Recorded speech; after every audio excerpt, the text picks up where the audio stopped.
Okay, YouTube, in our last video, we looked at three properties of logarithms involving products, quotients, and powers, and these are listed here. We say for m greater than 0 and n greater than 0, for all of these positive m's and n's. If you take the log base b of the product of the two things, remember that the log of a product is the sum of the logs, whereas the log of a quotient is the difference of the two logs. And then we say that the log of something being raised to a power of another thing, we can just pull that power out front. Okay, so that's our product rule, quotient rule, and power rule respectively. So what we want to do often is to take an expression where we've got the log of a bunch of stuff going on in here, like products, quotients, you name it, a bunch of different things happening at once, not just a product or just a quotient or just a power, all these things going on at once.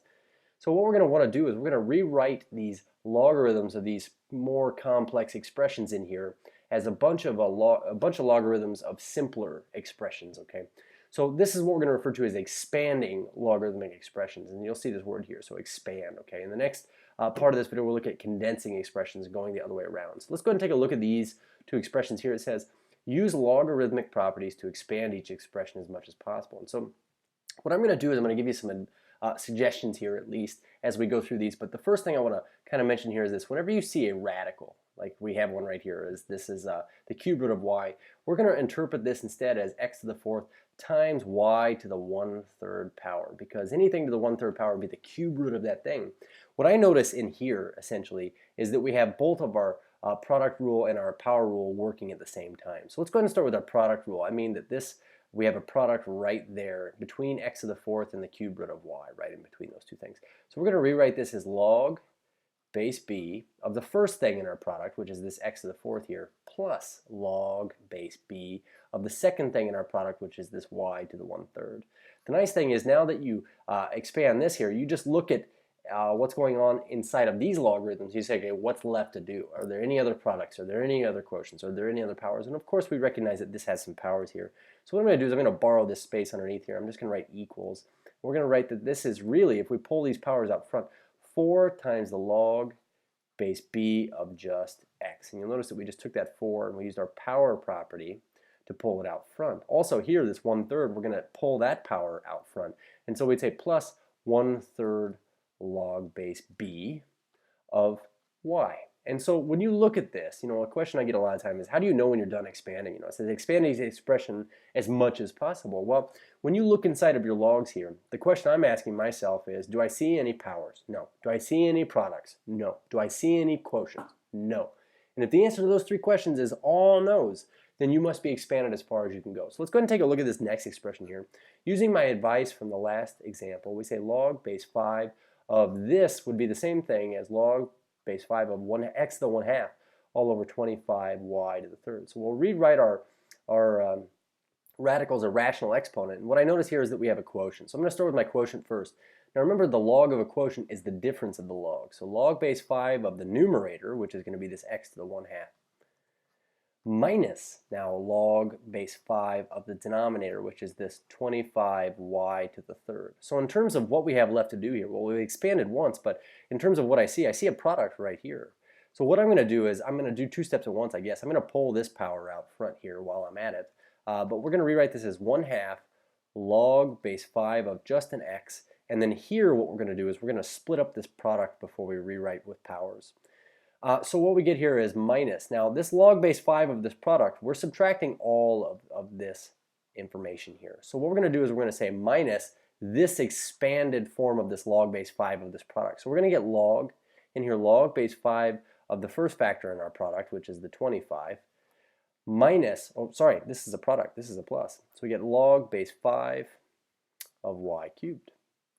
So now looking at this, okay, I would say that log base 5 of 25, just because log base 5 of 25 is the same as log base 5 of 5 squared, this is going to be just 2. These logs cancel out these exponential things. Another way to look at this, I suppose you could say, if you were to rewrite this, say, what is this equal to? 5 to the power of what equals 5 to the second? Well, if you're asking this question, then I'd say that the obvious answer here is 2. So we'd say log base 5 of 25 is 2. This 1/2 log base 5 of x is just going to sit out front. And so we say minus, now this right here we said is 2, so we get a 2. And plus log base 5 of y cubed, we're going to pull that 3 out front. So we say plus 3 log base 5 of y. And this would be our final expanded expression here, just because when you look in your logs, in the argument of the log, there are no products, no quotients, no powers. So this is expansion. So it would make sense intuitively that if you can expand a logarithmic expression, we can use these same properties to condense a logarithmic expression. So when you think expand, it means to spread out. Condense really means to just kind of bring back together, concentrate it. So we'd say to condense a logarithmic expression, we write the sum or difference of two or more log expressions as a single log expression. You notice we focus on the sum or the difference of two or more log expressions. And also we use the properties of logarithms to do so. So in other words, using these properties, we could say that if you see a sum or a difference, you must have started with a product to begin with, or a quotient to begin with, respectively for the sum and difference. Now, as far as the power property is concerned, or the power rule, what this means is if we're multiplying any logs out front by this right here, we could also, instead of pulling it out front, we could put it back. So you put this power back out front. So in terms of how you might do this, I'm going to say that it's not a set rule on the order you should do this, but I'm really big on, let's do our powers first. Put your powers back, then put your products back, and then we're going to put quotients back last. Okay, so I'm going to make this suggestion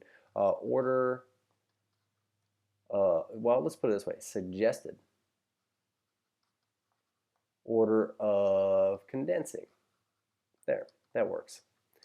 These right here, this is the suggested order we do it in. So when you look at this right here, we say log of 25 plus a log of 4. First thing I notice is that this is a sum. And both of these have a log base 10. We just don't write the 10, okay?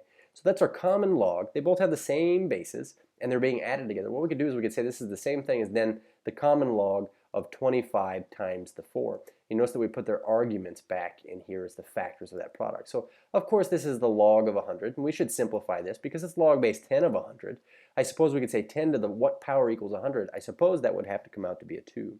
So all of this right here does simplify down to a 2, but this is the condensed expression of what we started with. So let's take a look at this here. So I look at log of, well, it's log base 10, but log of 7x plus 6 minus the log of x. And this quotient here, what this does is it tells me that we must have had some sort of, the difference here tells me we must have had a quotient. So what we're going to get here is this. We're going to rewrite our quotient together here because I have no powers to put back and I have no addition going on. So what we'll get is a single log, and we're going to put of a quotient. Now the important thing here is this, that this in the first log's argument here has to go on top, and the x here in the second log's argument needs to go on bottom. But this would be our condensed expression right here, and that's really all there is to it. So expanding and condensing is going to come in really handy when we start to solve equations involving logarithms. Cheers.